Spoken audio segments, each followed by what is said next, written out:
¿Okay? Vamos a enfocar la parte de neumo. Ya.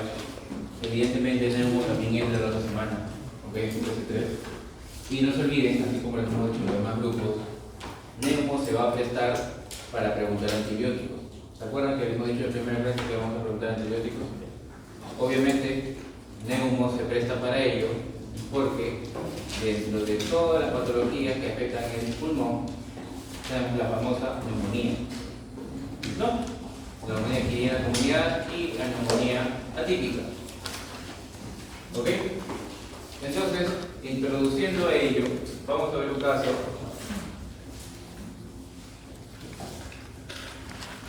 que nos va a ayudar un poco a recordar cositas de neumonías.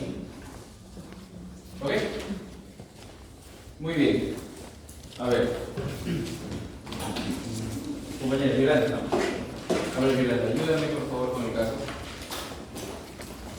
Dice un hombre de 83 años, residente en un asilo de ancianos con antecedentes de demencia vascular, se presenta en el consultorio con tos y fiebre recurrente durante la última semana. La temperatura es de 38.4 grados centígrados, el examen físico muestra malla de herradura, hay disminución de los fluidos respiratorios en el pulmón inferior derecho, sostiene una radiografía de tórax que muestra un nivel hidroaéreo dentro de un área de consolidación en el lóbulo inferior derecho. Se inicia el tratamiento con un medicamento dirigido a la subunidad 50S de la reducción bacteriana. ¿Cuál de los siguientes medicamentos es más probable que se le haya recetado a este paciente? Ok, Yolanda, te pregunto. Así, ¿te tiene una pregunta? ¿Cómo les expliqué que se le dio una pregunta en el primer día de clase? ¿O no me dice? ¿Cómo se lee la pregunta? Primero la pregunta, luego el... ¿Así le llegó todos sus exámenes la semana pasada? No. ¿Por qué? Sí, lo repito una vez. Porque cuando terminaste de leer, Yolanda, para poder responder la pregunta, ¿qué es lo que has tenido que hacer? ¿Qué hiciste después de leer la pregunta? ¿Viste las claves y de ahí qué volviste a hacer? ¿O volviste a leer todo? ¿Cuánto tiempo te ha tomado? 45 segundos. ¿Y por pregunta cuánto tiempo tienes? 1 minuto y 20 segundos. Entonces, ¿te queda cuánto aproximadamente? ¿Cuánto tiempo te queda para responder la pregunta y marcar y pasar a tu ficha óptica? Segundo. Esos pequeños detalles, cuando queda o cuando decimos falta media hora, ahí te desesperas. Y si no has marcado nada de la ficha óptica, ¿qué pasa? Y te toma más tiempo llenarla, ¿ok? Porque aproximadamente llenar la ficha óptica te demora entre 8 a 10 minutos como mínimo, porque si te das cuenta son 100 preguntas. Tienes que ver tu hoja blanca, llenarlo en tu ficha óptica, ¿ok? Y eso te toma tiempo. Si te queda media hora, 10 minutos son solamente para llenar la ficha óptica. Los 20 minutos restantes son para las preguntas que tuviste un poco más de dificultad o que te quedas entre dos claves. Usualmente siempre te quedas entre dos claves, ¿sí o no? En la mayoría de casos. ¿Ok? Entonces, sería mejor que te quedes media hora o solo con 20 minutos para responder esas preguntas con dos claves. Media hora. Entonces, por esa razón, en la primera clase yo les dije, para poder resolver un caso clínico, y más aún de ciencia básica que te dan todo un floro, todo un antecedente, lo primero que hay que leer, caso. A ver, Yolanda, lee la pregunta y en base a lo que te dice en la pregunta, busca qué es lo que te sirve en el caso clínico para poder resolverlo. Ya, a ver, la pregunta dice, ¿cuál de los siguientes medicamentos es más probable que se le haya recetado a este paciente? Ok, ¿qué medicamento le dimos? Y nos dice que es un medicamento dirigido a la subunidad 50S. 1. ¿Cuál de las claves va contra la 50S? Sí, ¿cuánto tiempo te tomó? Ni siquiera 30 segundos. ¿Te das cuenta? Hay preguntas donde evidentemente, por ejemplo, si te dicen, las preguntas de las PC, por ejemplo, las PC3 que son directas, ahí tú tienes que leer todo, porque no hay una pregunta de por sí. usualmente que te colocan en el caso clínico, con el mecanismo de acción y todo ello. En cambio aquí, cuando tienes preguntas de gran escala y toma aproximadamente 2 horas el examen o 3 o más, tú tienes que leer primero la pregunta. Es más fácil, más rápido y ganas tiempo. ¿Ok? Lo hemos puesto a prueba y las compañeras también están grabando. ¿Ok? Entonces espero que practiques de esa forma.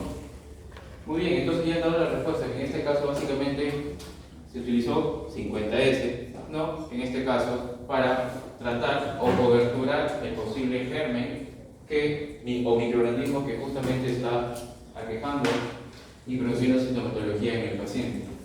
¿Cuál es el diagnóstico de fondo? Neumonía, muy bien. ¿De qué tipo? ¿Ah? Adquirir comunidad. Intrahospitalario.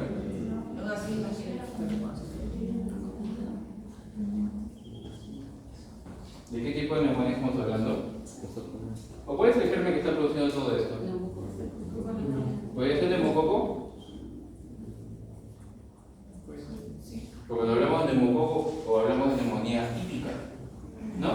Aquel patrón de consolidación característico, ¿no? Que es lóbulo derecho o lóbulo inferior derecho, fiebre, tos productiva, ¿te acuerdas? Y taquipnea. ¿Cuál es el signo más sensible del caso de la neumonía? ¿Cuál es el signo más sensible de la neumonía?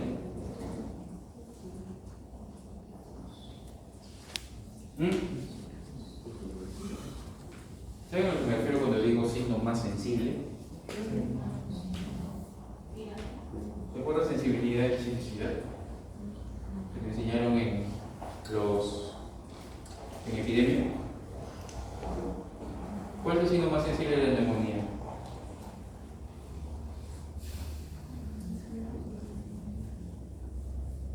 ¿Cuál es? La taquipnea. ¿Ya? La taquipnea es el signo más sensible de la neumonía. ¿Ok? En este caso, te dan un abuelito de 83 años, tiene un antecedente muy importante, demencia vascular. ¿Ok?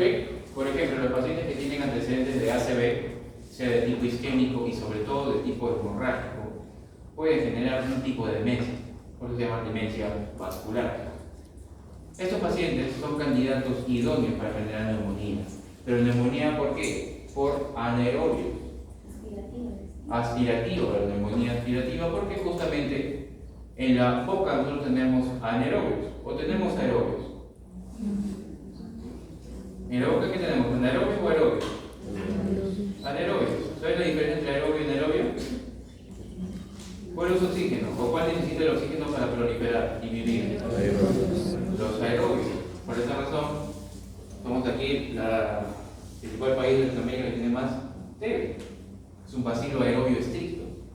¿Acaso hay TB acá? No puede, no vive. ¿Ok? Entonces, en la boca tenemos anaerobios. Como hay un trastorno de la deglución, porque el paciente tiene un antecedente de demencia vascular, sea cual sea la causa, ACV hemorrágico o isquémico, ¿ok? Como bien dijo su compañera, se puede aspirar el contenido salival que pertenece al anaerobio, puede pasar al árbol bronquial y del árbol bronquial al parénquima pulmonar y sobreinfectar y producir una neumonía de tipo aspirativa. ¿Ok? Muy bien, entonces en este caso tú tienes que darle un antibiótico que cubra anaerobios. ¿Se selecciona cubre anaerobios? ¿Verdadero o falso?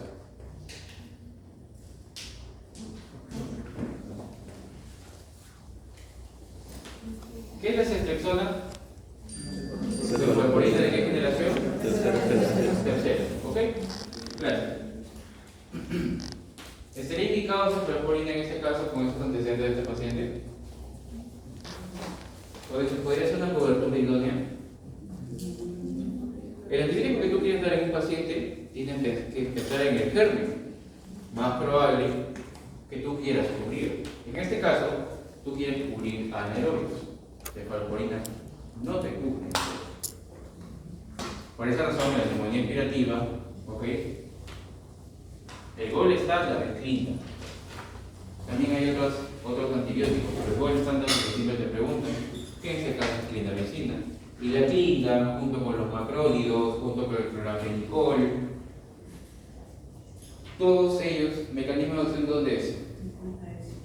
50S ribosomal de la bacteria. ¿Ok?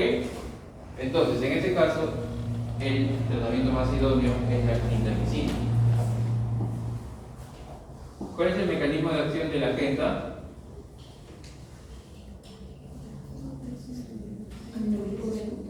Mecanismo de acción, no familia. ¿Ah? 30S. ¿Ok? 30S ribosomal. Muy bien. Principal efecto adverso del uso de gentamicina o de aminoglicósidos. ¿Ok? ¿Qué más? Algo que yo me acuerdo para ver los efectos adversos. Y agarro la última O de ototóxicos. Punto. Nefrotóxicos y ototóxicos. ¿Ok? Principal efecto adverso del uso de clinda, además de náuseas y vómitos, es un clásico. Y para el que sufre del estómago, para el que sufre de trastornos gástricos, la clinda destruye el estómago. ¿Ok?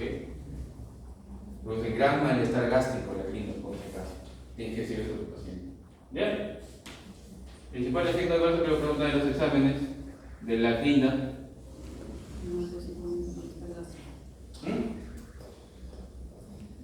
¿Han escuchado eso? Paciente con usuario de clinda por X causa. A las 2 semanas viene con diarrea. Causa probable. ¿Qué? Ya. Germen más probable.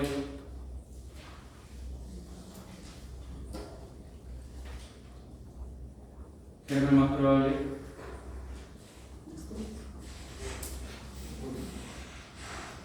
¿Me olvidaron de infecto? ¿Ah? La colitis. Colitis pseudomembranosa por. ¿Ya te acordaste? Clostridium difficile. ¿Te acuerdas? Clostridium difficile. ¿Ok? Eso es por el uso de clinda, pero no evidentemente solo el paciente con antecedente de clinda. Así te lo ponen en los casos clínicos. Un paciente puede tener una colitis pseudomembranosa por Clostridium difficile por cualquier uso de antibiótico. ¿Ok? Muy bien. O la famosa diarrea medicamentosa por Clostridium difficile. Tratamiento de diarrea medicamentosa por Clostridium difficile.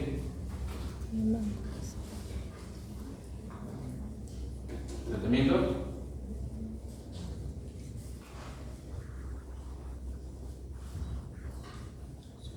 Comienza con V y termina en ficina. ¿Okay? Vancomicina. Tratamiento de estándar. También se puede usar linezolid. Mecanismo de acción de linezolid.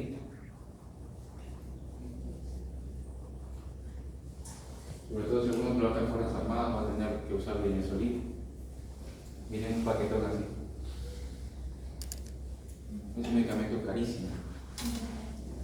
No lo tener en India, pero está. El linezolid tiene un mecanismo de acción especial. Inhibe la subunidad de la subunidad. Así se llama. El 23S del 50S.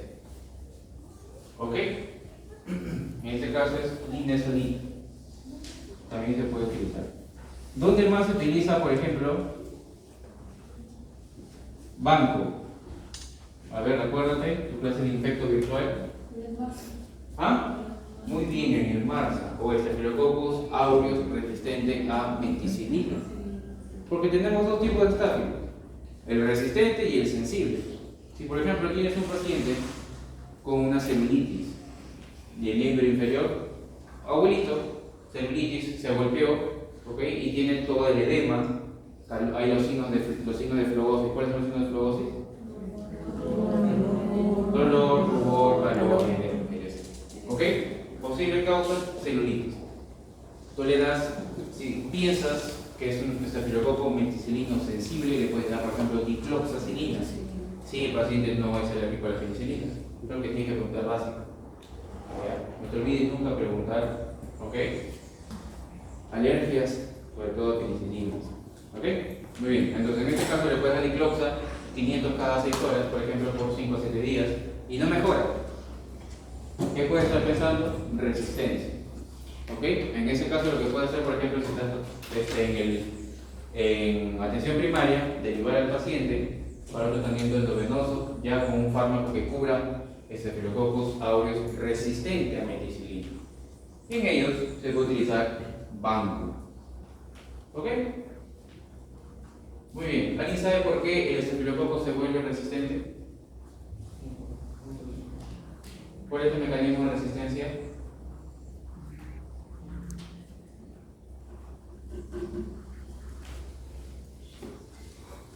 Mecanismo de resistencia. Bueno, esto más. Mecanismo de resistencia. Eso es algo muy importante que hoy día se está viviendo. Automedicación. ¿Okay? Hay varios mecanismos de resistencia. Por plásmidos, por bombas de flujo, ¿ok? Alteración de la permeabilidad, alteración del target de acción del antibiótico, hay muchas formas. No les voy a venir eso, tranquilo, pero para el seminario sí. ¿Ok? Mecanismos de resistencia. Pero por ejemplo, también hay estafilococo resistente a banco. ¿Y por qué? Porque se ha secuenciado, hay un gen. ¿Ok? Gen MEC-A es el que le confiere resistencia a banco. Entonces imagínate, tratar estafilococo con banco y justamente no mejora el paciente. ¿Qué está pasando?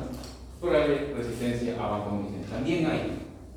Entonces, como estamos nosotros en Perulandia, tú vas a la farmacia y pides extracción como si pidieras una gaseosa en McDonald's y te la venden sin receta médica, te cuesta 30 soles, 25 soles. ¿Okay? Eso en otros países evidentemente no sucede, pero aquí en Perú todo puede suceder. ¿Ok? Muy bien. Trimetoprim sulfamethoxazol, ¿qué es eso? ¿Nombre comercial? ¿Lo has tomado? Bactrim. Bactrim. Ok, mecanismo de acción de sulfamethoxazol. Inhibe la replicación. ¿Ah? El mecanismo de acción de sulfamethoxazol. Bacteriostático. ¿Bacteriostático o bactericida? ¿Por qué? ¿Cómo se hace? No, porque hay varias fármacos que son bactericidas, bacteriostáticos. Hay una regla, ¿ya? Yo me aprendí cuando estaba en la U. Todos los que inhiben la síntesis de la pared son bactericidas, a excepción de uno.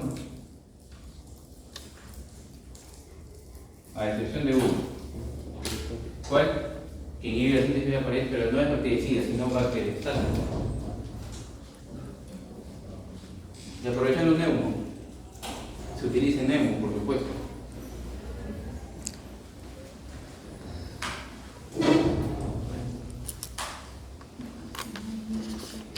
¿Ya?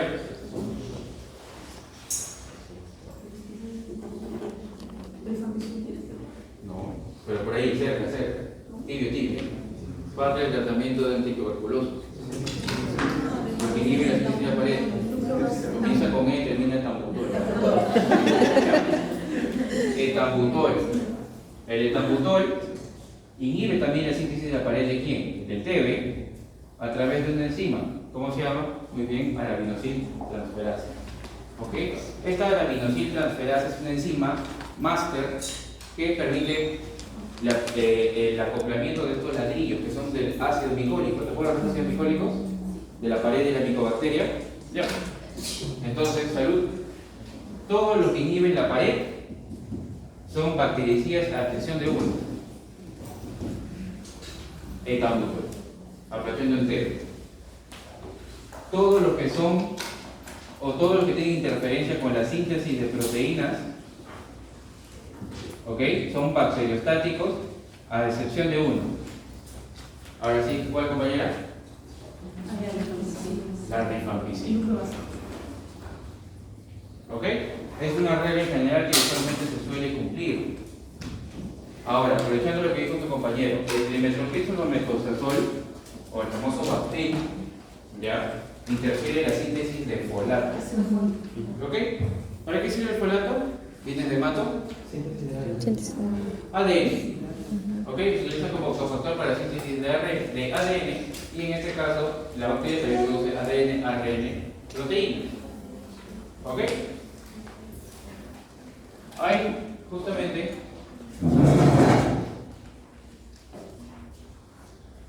una secuencia para no hablar al aire nada más.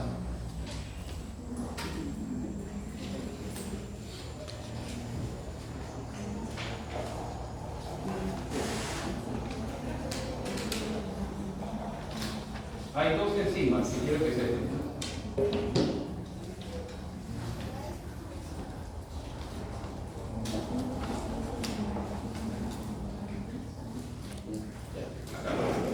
¿Ok? Hay dos enzimas. El de arribita es el dihidroteroato sintasa y el de abajo es el dihidrofolato reductasa. Entonces, estas enzimas son claves para la síntesis de ácido tetrahidro o tetrahidrofolato, como ves allá, o el ácido tetrahidrofólico. ¿Ok? Entonces, en consecuencia, las sulfonamidas, o en este caso el sulfametoxazol, va a inhibir esta enzima, dihidroteroato sintasa. Y el triptopino inhibe esta enzima, el dihidrofolato reductasa. Los dos interfieren en la síntesis de folato, pero uno tiene diferente target a diferencia del otro. No cae. Ojo. ¿Ya? ¿Qué suelen preguntar de las sulfonamidas o del sulfametoxazol? Por ejemplo, ¿cómo te pueden preguntar? Paciente de origen mediterráneo más fatiga, punto. Antecedente, diarrea, el cual fue tratada por sulfametoxazol. ¿Qué está pasando?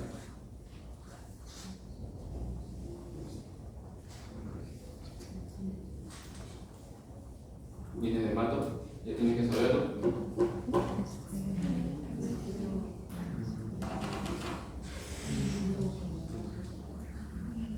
Paciente con fatiga, ictérico ya, casi ictérico, con fatiga, ya de origen mediterráneo, antecedentes usuarios de sulfametoxazol, por diarrea.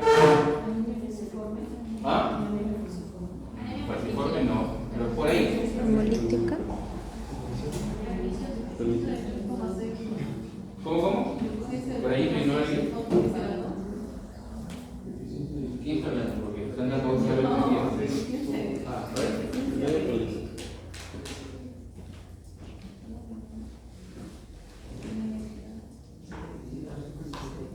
¿Se ve? Sí, creo, ¿no? ¿Cómo se llama?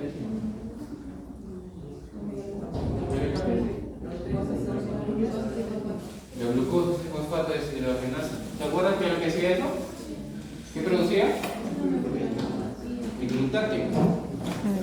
¿Ok? ¿Cuál es la relación de usar este antibiótico y de este paciente con esta clínica? Lo que pasa es que las sulfonamidas pueden justamente generar un medio en el cual forman radicales libres. ¿Y cuál es el escudo de radicales libres del eritrocito? El glutatio. Si tienes un paciente con deficiencia de la enzima que forma glutatio y le das sulfametoxazol, ¿qué es lo que van a producir? Los radicales libres formados por el sulfametoxazol, lisar los eritrocitos. Por eso va a tener fatiga, por eso puede tener ictericia. ¿Ok? ¿Se entendió? ¿Se entendió? Ya. Muy bien.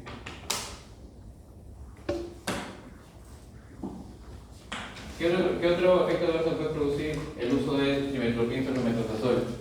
Si tú inhibes la síntesis de folato. Anemia megaloblástica. Anemia megaloblástica, obviamente. ¿Ok? Muy bien. Ceftriaxona, mecanismo de acción de la ceftriaxona.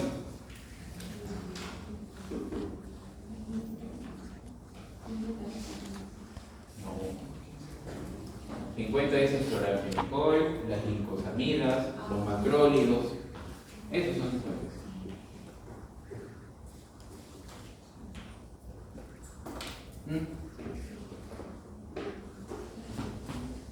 Mecanismo de acción de persona. ¿Qué es el persona? ¿La serpulina a qué familia pertenece? Beta-lactámicos. Mecanismo de acción de los beta-lactámicos. De la pared, ¿a través de qué mecanismo?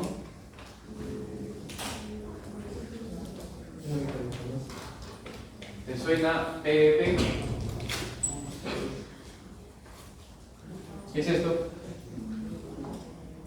Proteína fijadora de penicilinasa. Protein binding penicilinasa. ¿Ok? Entonces el mecanismo de acción de los beta-lactámicos es inhibir esta enzima, interfiriendo en la síntesis de la pared, sobre todo en la fase de transpeptidación, así se llama. ¿Ok? En consecuencia, cuando tú le haces a un paciente por la causa que sea, por ejemplo en una neumonía, ¿no? Estás inhibiendo la síntesis de la pared, por lo tanto es bactericida o bacteriostático. Bactericida. ¿Ok? Cipro, mecanismo de acción. ¿Lo hemos dicho o no? Mecanismo de acción de cipro.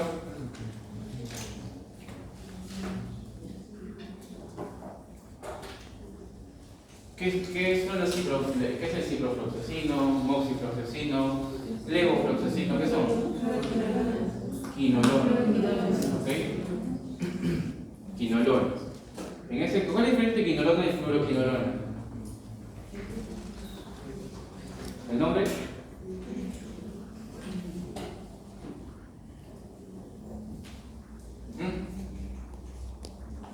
Esta añadición de flúor los hace más potentes. Cambio de estructura química. Mecanismo de acción de todas las quinolonas. ¿Cuál es? Muy bien, inhibir dos enzimas. La ADN girasa o la topoisomerasa 2 y la topoisomerasa 4. Son dos enzimas que previenen o son mediadoras del superenrollamiento, ¿ok? Del ADN. ¿Ok? Entonces, en este caso, el ciprofloxacino son dos, ya topoisomerasas 1 y 2. Efecto adverso de las quinolonas, RAMS. Hay un efecto adverso característico del uso de quinolonas.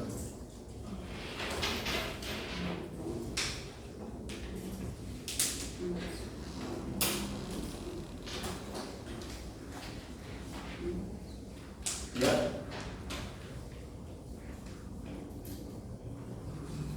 ¿Alguno por ahí ha leído? También antibióticos, ¿no? Cuidado. Famosas tendinopatías. ¿Ok?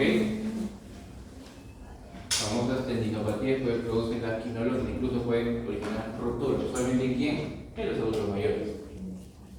¿Ok? Entonces, ¿te das cuenta cómo todo lo que podemos ver con una sola pregunta? Es mejor leerla, mejor estudiar a partir de preguntas que comenzar a leer todos los libros o 3 libros en simultáneo. ¿Ok? No digo que esté mal, pero esto es más rentable porque te permite estudiar todo. ¿Ok? ¿Alguna pregunta? ¿Algo no quedó claro? ¿Todo bien? Bueno. Vamos a una pregunta ya más difícil, de fisiología respiratoria. ¿Ok? A ver, el compañero que está detrás de Yolanda, ¿cuál es su nombre? Carlos, a ver, ayúdale.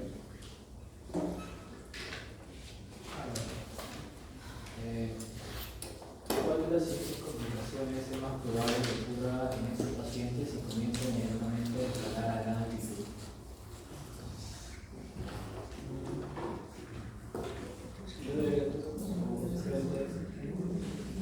Si quieres darle tu clave, el tiempo ya está corriendo. Tienes 1 minuto y 20.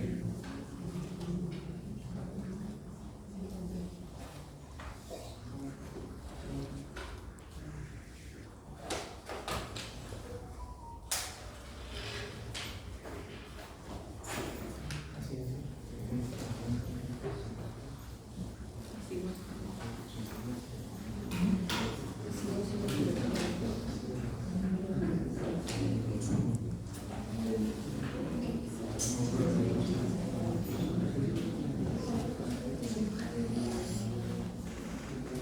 ver, Carrillo. Ayúdame.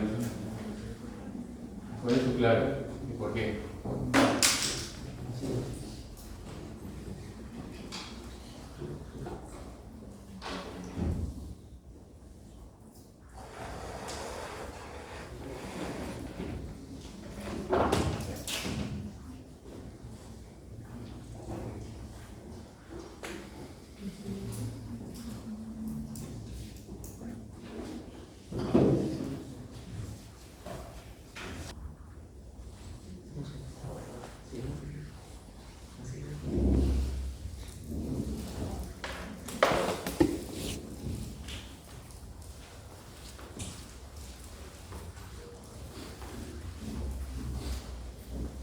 Ricardo, ¿qué está pasando en este joven, 19 años? Ha subido una que presenta querismo moderado.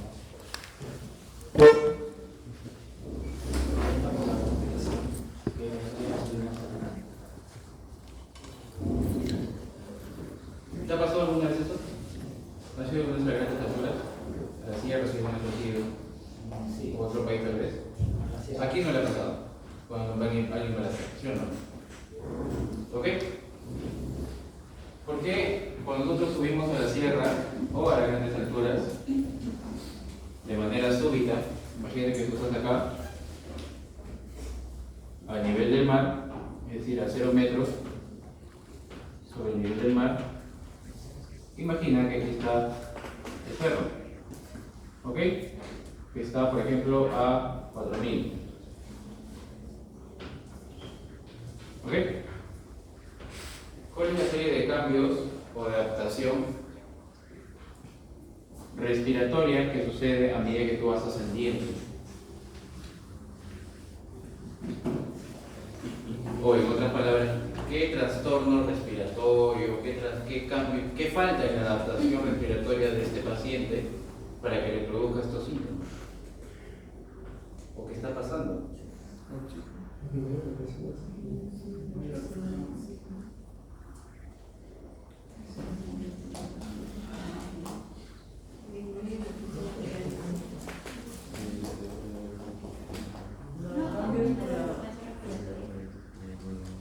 Ya. Entonces disminuye la concentración de oxígeno, pero aumenta el CO2 y eso cambia el pH. Ok, entonces lo que dijo Yolanda, ok, es aumenta el trabajo respiratorio, ¿no? Disminuye, ¿qué cosa, Yolanda? Oxígeno Aumenta el CO2. y aumenta el CO2 y aumenta el pH. ¿Estás de acuerdo? Eso es lo que dijo Yolanda. Aumenta el trabajo respiratorio, disminuye el oxígeno, aumenta el CO2 y aumenta el pH.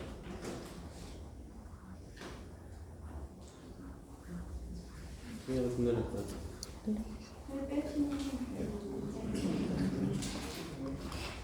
Entonces lo cambiaste. Ya no es aumenta, sino disminuye.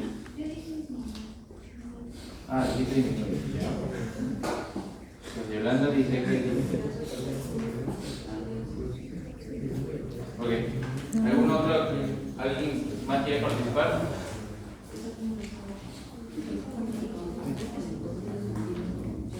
Alejandro. No es que disminuye el oxígeno, sino que disminuye la presión de gases. Y la presión de gases hace que el oxígeno dentro del alveolo pueda difundir dentro del capilar. Al no difundir dentro del capilar, disminuye el nivel de oxígeno en sangre. Y eso hace que la persona acumule mayor dióxido de carbono en sangre y el dióxido de carbono tiende a acidificar la sangre, por lo tanto va a producir una acidosis, probablemente respiratoria. No sé si como el principal complicación que podría ser, ¿no? Y entonces, Yolanda, Alejandro, en conclusión de lo que dijo ahí, acidosis respiratoria. ¿No? Ya. ¿Algún tercero que desee participar? A ver, Villantori, compañera infiltrada, perdón. Dime.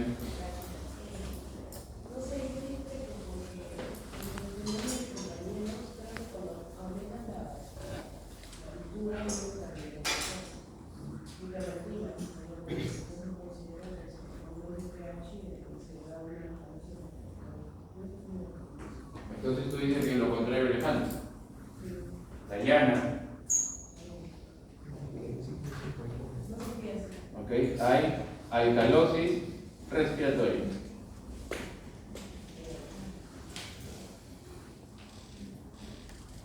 ¿Te das cuenta cuánto tiempo te toma resolver una pregunta? ¿Ya ha pasado cuánto? Ya pasó media hora de tu examen, creo.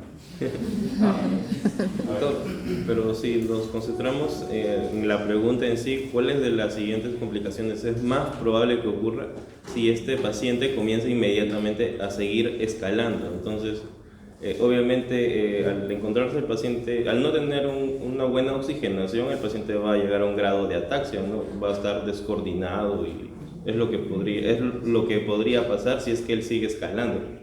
Está bien lo que han dicho los compañeros, pero es ataxia porque en sí la insuficiencia de oxígeno va a crear al final eso, porque la pregunta dice que él va a seguir escalando, ¿no? Ya, porque mira, Yolanda dijo acidosis respiratoria. Dayana dice alcalosis respiratoria. Alejandro dice igual que Dayana. Entonces tú tienes la potestad de decidir. Lo que pasa es que va a ocurrir bueno, de manera fisiológica, el cuerpo va a tratar de compensarse. Entonces, al ver, una disminución de oxígeno, pues yo apoyo lo que dice más el compañero, ¿no? Que va a ocurrir una acidosis respiratoria. Muy bien. ¿Cuál es tu nombre? Linares. ¿Nombre? Iván. Acidosis respiratoria. Alejandro, ¿te retractas? No. Okay. ¿Por qué? Yo digo ataxia. Sí, pero la ataxia te Ya.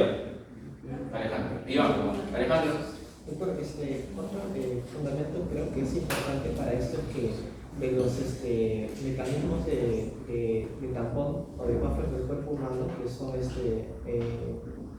el renal y el respiratorio, el que más rápido actúa para tamponear es el respiratorio, ¿no? Entonces, teniendo en cuenta eso y teniendo en cuenta que dice cuál es el más probable de que ocurra si el paciente sigue subiendo la altura, pienso que con más razón podría ser el más rápido que actúa, que es el taponamiento respiratorio, y en este caso el trastorno secundario que podría ser la acidosis, ¿no? Por lo mismo que expliqué, creo, porque es que el compañero dijo que lo más rápido. O sea, yo estoy explicando por qué creo que ese sería lo más rápido.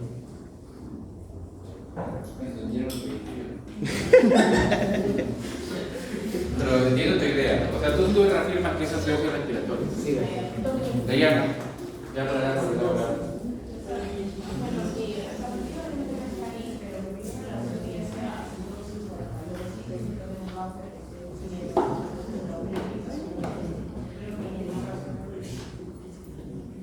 Bueno, de manera que entra una discusión. Porque que han abierto el libro. ¿Qué es lo que está pasando? Mira, este eres tú, ¿ya? Imagínate que planificas un viaje con tu mejor amigo, con tu tóxico, y los dos, por ejemplo, quieren ir a Yamaluco. ¿Han ido a Yamaluco? No. ¿Pero una que está en Ancash? Sí. Ya.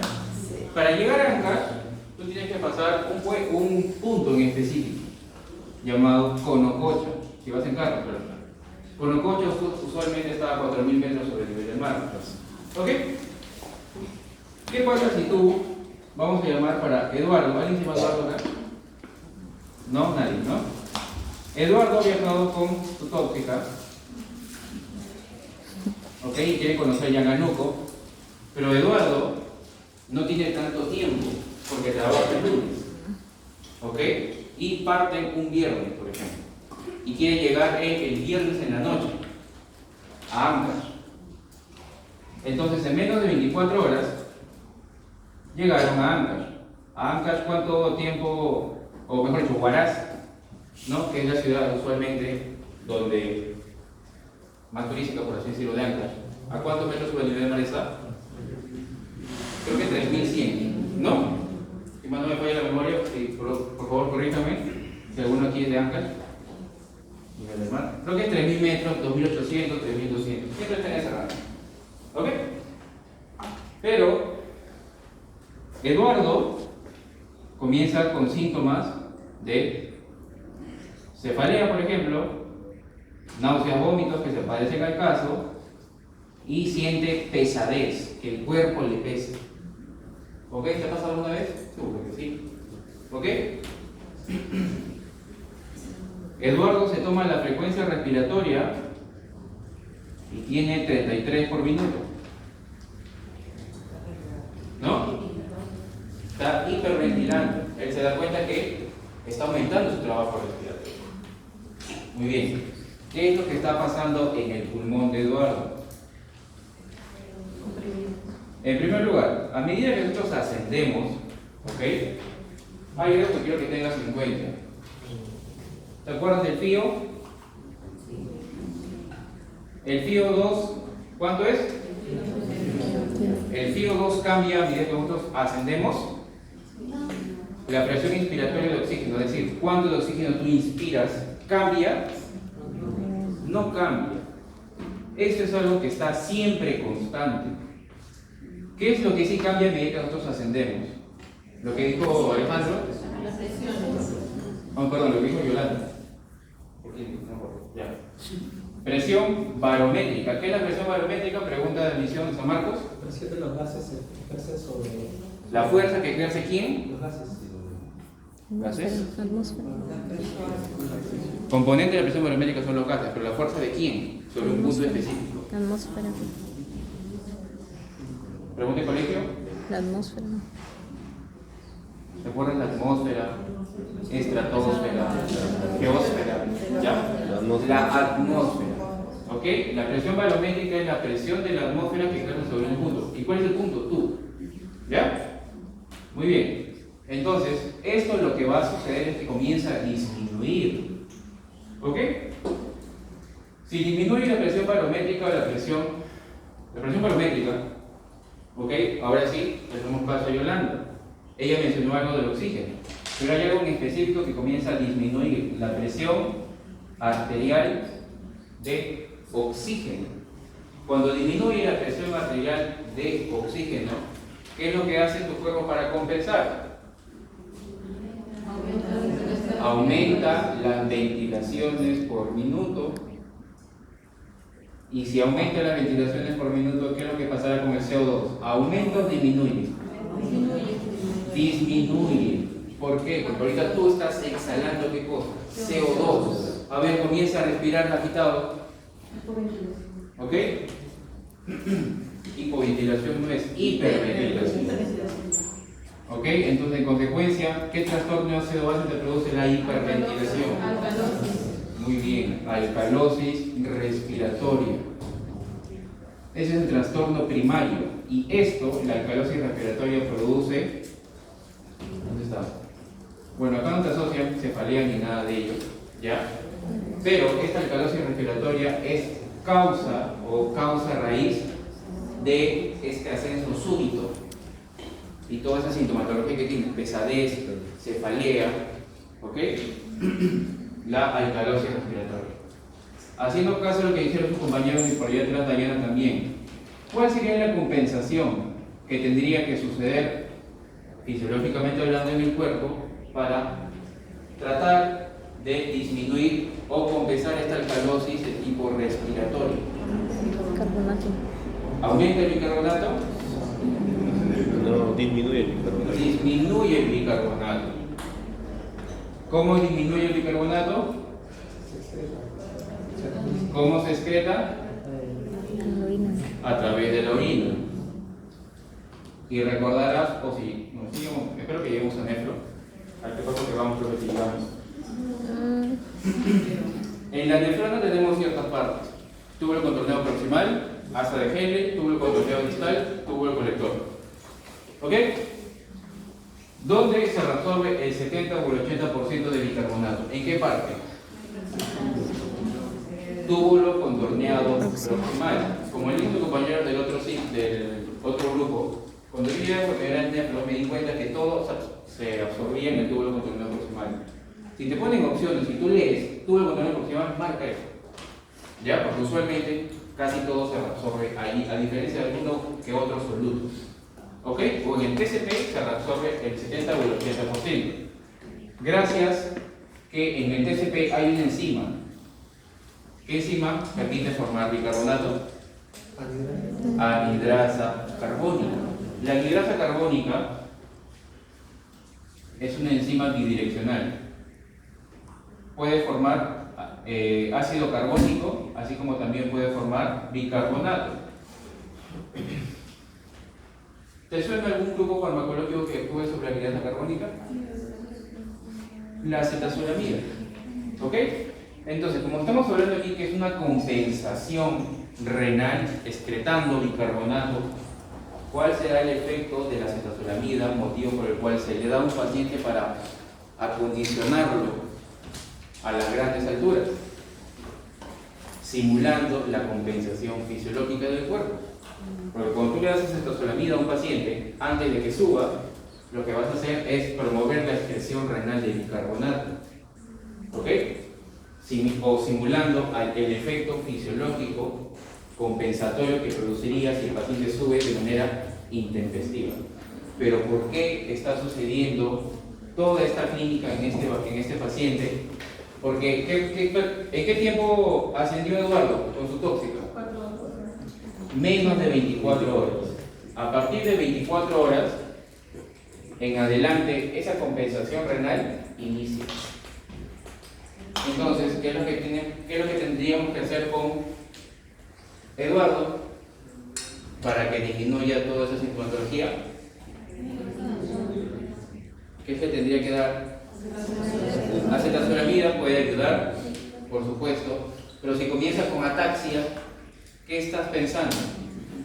Ataxia, trastorno sensorio, está estuporoso, no responde al llamado. ¿Qué está pasando? Tiene hipertensión, bradicardia, trastornos de la respiración. ¿Esa tríada cómo se llama? Y el de Cushing es igual a hipertensión intracraniana. Causa de hipertensión intracraniana. ¿Cuál es la complicación más leve de mal agudo de montaña? Edema. ¿Cómo? Edema cerebral. ¿Ok? En consecuencia, ¿qué es lo que pasaría con este paciente? O en el caso clínico que te dicen que el paciente, incluso a pesar de tener estos síntomas, se va a escalar. Probablemente pueda llegar. No puede llegar, pero se queda ahí para siempre. ¿Has visto la película Everest? ¿Alguno ha visto Everest? Te recomiendo que lo veas con tu tóxico abrazado. Es una película que tiene muchas cositas fisiológicas, más allá de la Sociedad de la Nieve. ¿Has visto la Sociedad de la Nieve? ¿Has escuchado? ¿De Netflix? ¿Ya? La Sociedad de la Nieve no es tan buena. ¿Ya? Everest es muchísimo mejor, porque ahí sí verdaderamente es lo que sucede. Vas a llegar a un punto en que la película vas a ver que estos alpinistas, cuando están aquí, Everest, ¿no? ¿A cuántos metros está? ¿El Everest? ¿Pregunta de admisión? Creo que 4.000. ¿Quién quisiera que esté 4.000?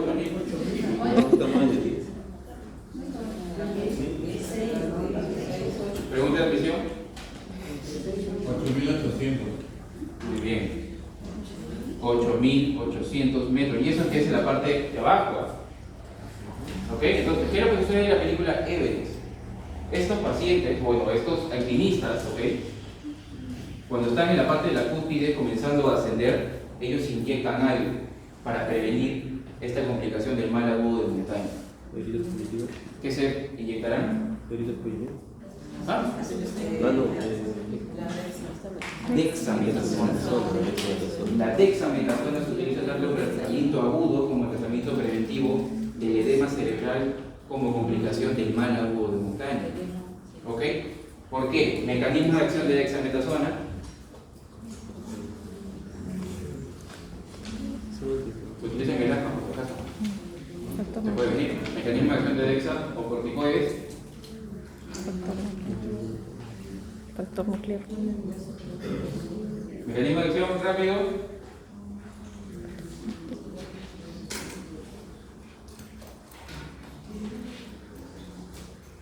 Inhibir dos cosas, ¿ok? Tiene doble target. La fosfolipasa 2 y el factor de transcripción nuclear kappa beta, ¿ok? La fosfolipasa 2 es una enzima que saca el ácido araquidónico de la bicapa fosfolipídica de las células, ¿ok? ¿Te acuerdas que la vía del ácido araquidónico tiene dos vías? Ciclooxigenasas y lipoxigenasas. Por otro lado, el factor de nuclear transcripción kappa beta se mete al hígado y produce llamados los reactantes de fase aguda, PCR, fibrinógeno, ferritina, etc, etc, etc. ¿Ok? Pero a su vez también produce las citoquinas proinflamatorias. ¿Cuáles son? Interleucina 1, 6, factor de necrosis tumoral alfa. ¿Ok? Entonces, toda esta cascada de eventos proinflamatorios es lo que van a conllevar al edema. Entonces, estos pacientes, o mejor dicho, estos alpinistas en la película, vas a ver que se inyectan al costado, aquí, sobre todo que también en el hombro, DEXA, de tal forma disminuir esos eventos proinflamatorios y en consecuencia traer o evitar la complicación del mal agudo de montaña, que en este caso es el edema cerebral. ¿Ok? En consecuencia, esta alcalosis respiratoria que está trayendo clínica al paciente. ¿Ok? Como subió de manera intempestiva en menos de 24 horas, no le ha dado tiempo a su cuerpo de compensar. ¿Cómo compensa el cuerpo? Que dando bicarbonato. En consecuencia, y lo peor de todo, comienza a escalar. Entonces, ¿qué es lo que va a pasar con Eduardo? Supongamos que está yendo con su tóxico escalar. ¿Va a llegar compañera a la cúspide? Sí puede llegar, pero se queda ahí para siempre. ¿No has visto en las películas que usualmente colocan banderitas? Porque hay algunas banderitas de las personas que se quedaron en el camino, fallecieron, o de los que sí llegaron y colocaron su propia bandera, o llevan la bandera de sus amigos. ¿Se entendió? ¿Algo no quedó claro? Diana.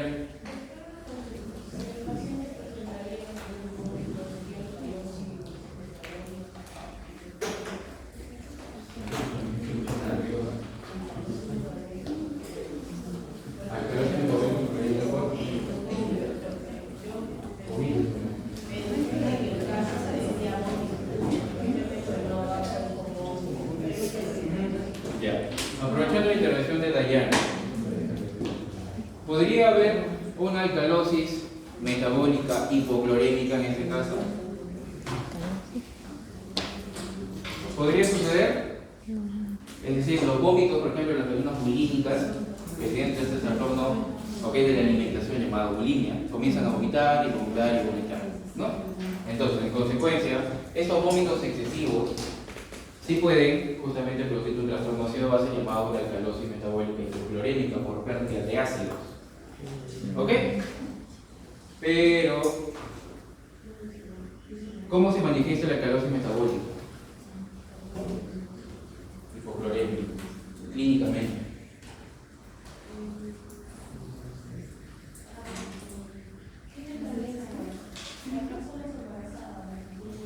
Hiperemesia gravídica, muy bien.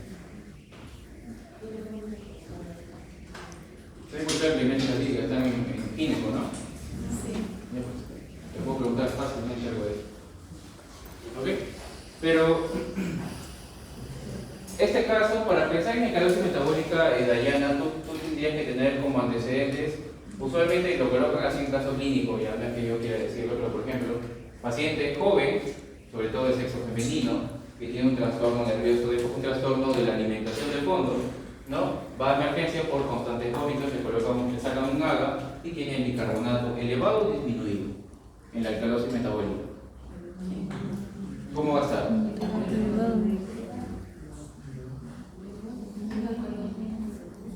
Elevado, disminuido, normal. ¿Ah? ¿Elevado? ¿Disminuido? ¿Por ahí? ¿Todos de acuerdo? ¿Todos de acuerdo? Veo dudas. Ok, usualmente te colocan así ese antecedente. Acá no tiene nada que ver, porque estamos viendo un trastorno de tipo respiratorio. La compensación, como te vuelvo a decir, es que haya justamente pérdida de bicarbonato. ¿Ok? A nivel renal. En consecuencia, esto es todo lo que sucede, por ejemplo, en nosotros, por ejemplo, si nosotros subimos de manera intempestiva a grandes altitudes. Por esa razón, este caso pasa a abordar, como les comenté a sus demás compañeros, cuando yo estaba atendiendo en Perú, vino una familia justo de Lima, y era un paciente, no cardiópata de fondo, que se iban por excursión familiar, se iban a Ancash. Pero como yo estaba a 2000, 2500, usualmente comenzó a sentirse mal el señor que manejaba. Entonces van a la costa y yo los atiendo, y bueno, dentro de la anamnesis y todo eso, él menciona que había sido operado por infarto miocardio y era paciente portador de stent. Y ni siquiera le había consultado a su cardiólogo, ¿no? Para que vaya a Ancash. Entonces, lo que pudo haber sido un viaje familiar puede ser una tragedia. Entonces, ¿qué recomendación le darías tú si tuvieras ante este caso de este paciente o en algún momento un eventual caso? ¿Qué es lo que le dices? ¿Que siga ascendiendo? No, porque va a ascender más arriba. ¿Sí? Va a ascender, pero bien arriba. ¿No? Lo que tienes que hacer es que descienda. ¿Ya? Tiene que justamente descender, si no asciende y no regresa. ¿Entendió el caso? Doctor, ¿y ahí Ataxia. ¿Cómo? Ataxia. Trastornos del sistema nervioso central. Ataxia, estupor, falta de respuesta, parte del edema cerebral. ¿Ok? De repente algo para ayudarte en el caso, te voy a dar la actividad de Cushing, de hipertensión endocraniana, que se produce el edema cerebral, ya con eso lo sacamos. ¿Ok? Pero en este caso, por ejemplo, ¿por qué? ¿Por qué no podría ser ¿Ah? la B? ¿Por qué no Ajá, podría eso ser? te iba a decir. ¿Por qué no puede ser la B? Porque ya está el bicarbonato Disminuido. El bicarbonato sérico de sangre va a disminuir porque está secretando la sangre renal. ¿Por qué no puede ser la C? Derrame pleural. ¿Cuántos tipos de derrames pleurales tenemos? ¿Se acuerdan el criterio del aire? Exudado y trasudado.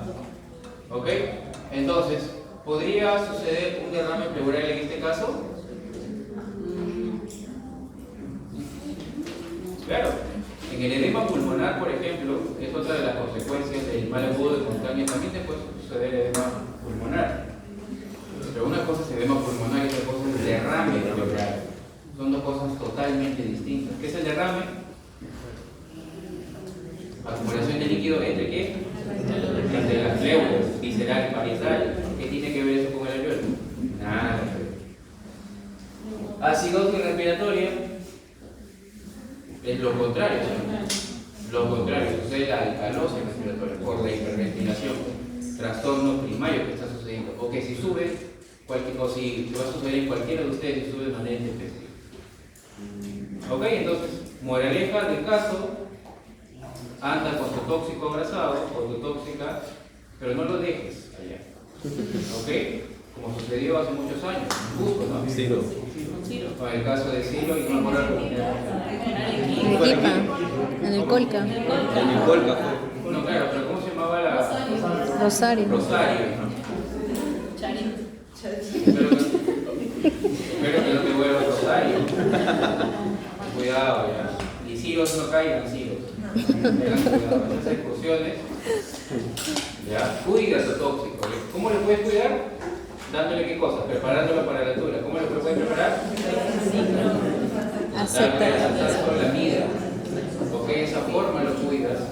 Okay. No es hacer Dexa. Dexa no es para prevenir el mal agudo, la complicación del mal agudo de montaña.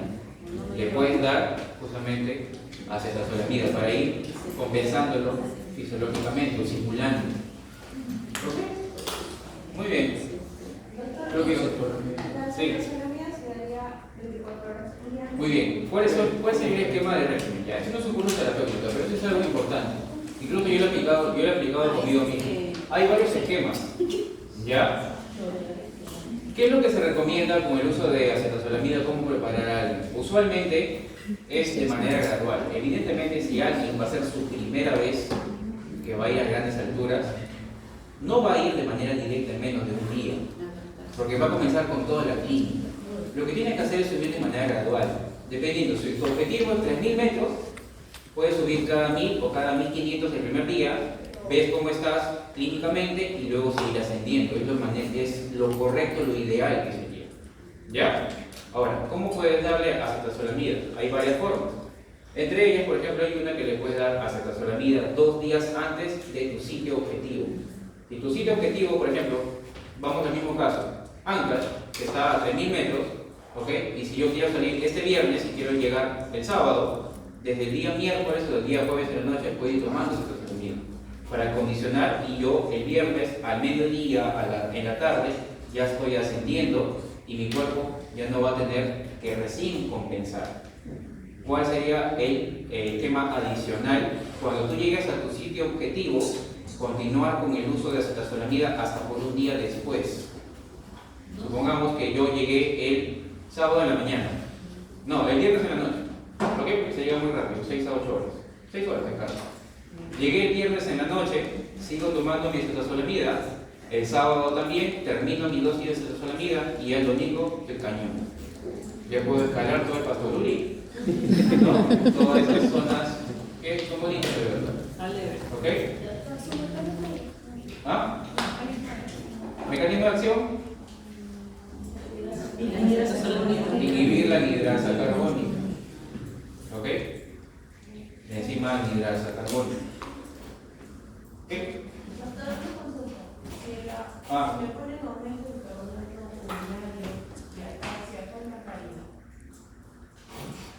Ya hemos dicho por qué no podría ser el mismo. ¿Cómo? ¿Qué marcarías? ¿Qué dice la pregunta? ¿Cuáles son las complicaciones? Complicaciones es más probable. Ataques. Sí, sí. Te puede preguntar, en este caso, bajo tu pregunta, ¿cuál sería La compensación. No. ¿te acuerdas cómo se llama? Compensación. El agua libre, el concepto de agua libre, Dayana. ¿El agua libre aumenta o disminuye? ¿Por qué va a aumentar? ¿Qué es el agua libre? ¿Cuál es el concepto de agua libre? Aguas insolubles. Si tú estás inhibiendo la enzima y excretando bicarbonato, es decir, más solutos en la orina, ¿qué es lo que va a pasar con el agua libre? ¿Aumenta o disminuye? Disminuye. Muy bien, cuando lleguemos a Néstor nos vamos a divertir para terminar el volumen. ¿Ok? Y ya, al último. Voy a hacerlo yo porque es un día. ¿Cuál de las siguientes es la explicación más probable? Igual este PDF se lo voy a pasar. Se lo voy a pasar cuando ustedes vayan resolviendo cada pregunta por pregunta. Esa es la forma ideal de poder explicar. ¿Ok? ¿Cuál de las siguientes es la explicación más probable de los síntomas de este paciente? Explicación de síntomas. Te dice, mujer de 25 años, ¿qué síntomas tiene? Tos no productiva, disnea y sibilancias. O sintomatología con dificultad respiratoria, aleteo, retracciones y sibilancias. Punto. Entonces, ¿cuál es la explicación? Opción A, destrucción de sacos alveolares, pérdida de elasticidad, bronquios inflamados con neutrófilos, mutación intrínseca de los canales de cloro de la membrana, reducción del aclaramiento ciliar por parte del epitelio, o la opción E, obstrucción reversible de las vías aéreas. ¿Ok? Muy bien. ¿Alguien tiene alguna idea?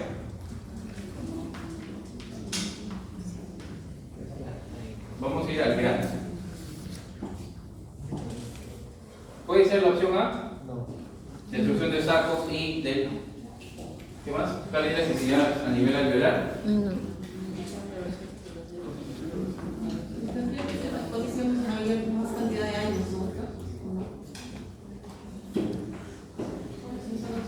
No necesariamente. Dependiendo de la patología que estés pensando. ¿Qué patología estás pensando? ¿Qué patología describe? EPOC. Ya. EPOC. ¿Y qué entidad clínica dentro de EPOC? correlaciona con eso? Enfisema. El enfisema. ¿Ah? ¿Cuáles son las actividades clínicas que engloba el EPOC? ¿Cuáles son las Bronquitis. dos actividades clínicas que engloba el EPOC? Bronquitis. Muy bien, bronquitis y Enfisema. muy bien, enfisema. ¿Cuál de las dos va con la opción A? Enfisema. No por lo creado.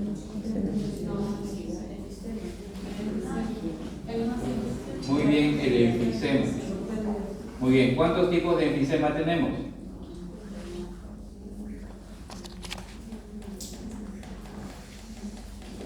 ¿Cuántos? Dos, ¿ya? Centroacinar y panacinar. ¿Cuál se relaciona con el tabaco? Centro. Esta es la centroacinar. Panacinar, ¿con qué se relaciona? Con el déficit Deficiencia de una antiproteasa, ¿cómo se llama? de alfa 1. Alfa 1 antitripsina. Tripticina. ¿Qué es lo que es el alfa 1 antitripsina?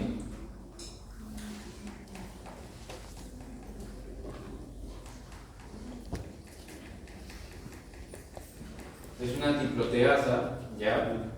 Que regula la actividad de la elastasa. ¿Qué es la elastasa? ¿Se acuerdan de Mato? Es una enzima que está presente en quién? ¿En qué leucocito?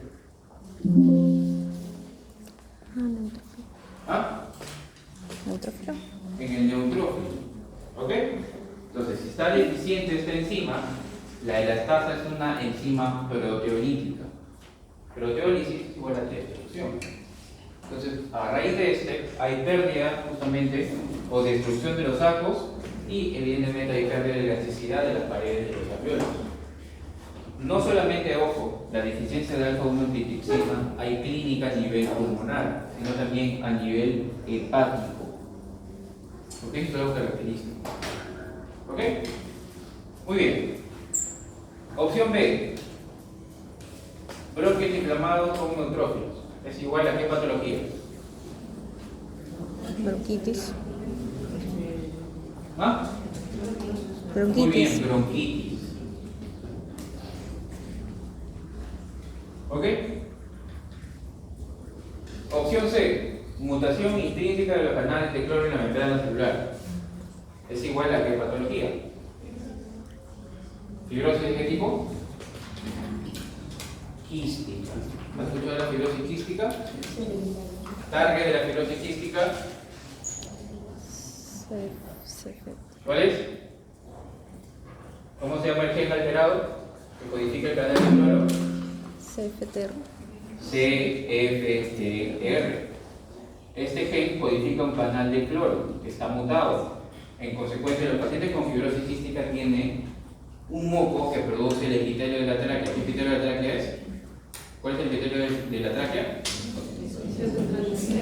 Pseudoramificado, cilíndrico, ciliado, ¿ok?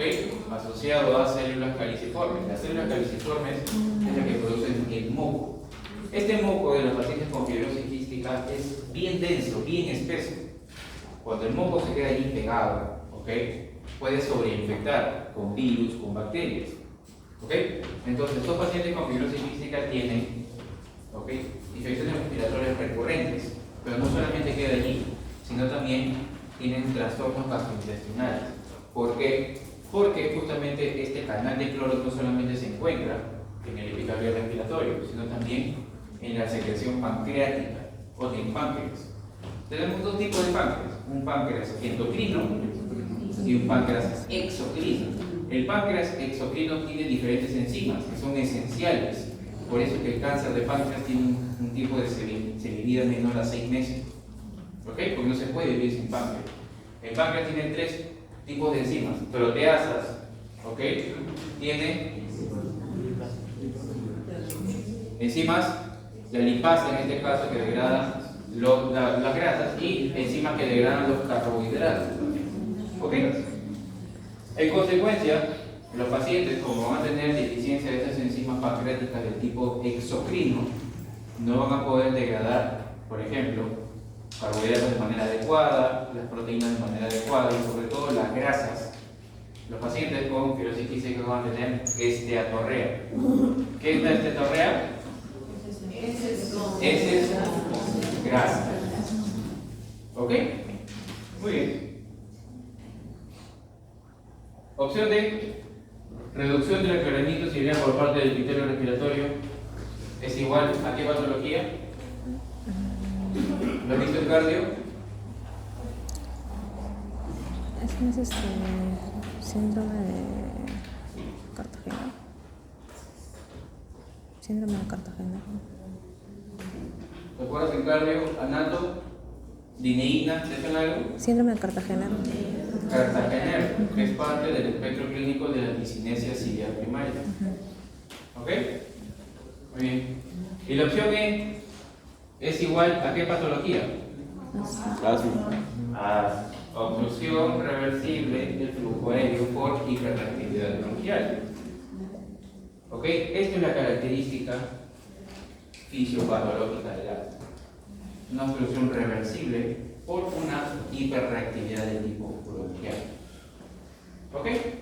Entonces, ¿cuál de estas 5 opciones calza con la clínica de esta paciente?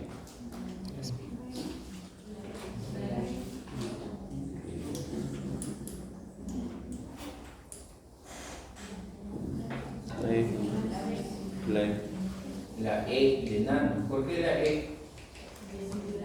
Porque tiene, ¿cómo se llama? Retracción intercostal, aleteo nasal, sibilancia. Usualmente es lo que se ve, ¿cómo se llama? Un paciente con asma. ¿Y por qué no puede ser, por ejemplo, una EPOC sobreinfectada?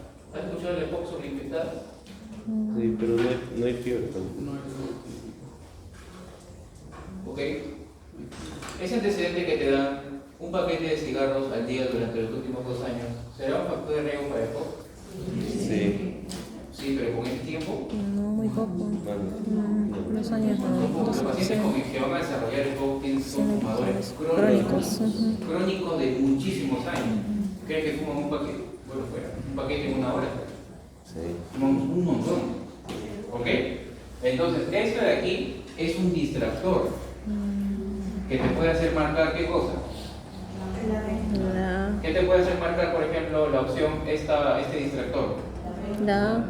Puede ser la B con bronquitis o puede ser la A de un enfisema centrocinal, pero no calza con la edad, con la clínica y con el tiempo.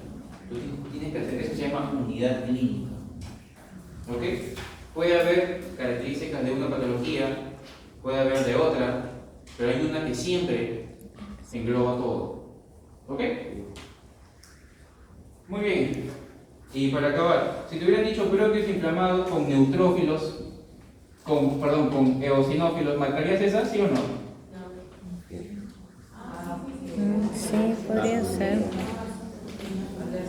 Podría ser también, porque el asma, ¿qué tipo de reacción de hipersensibilidad es?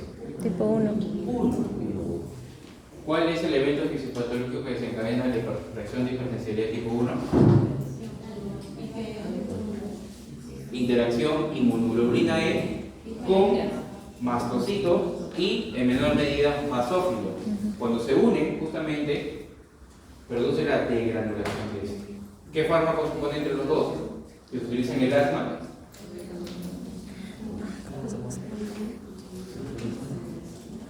Muy bien, omalizumab.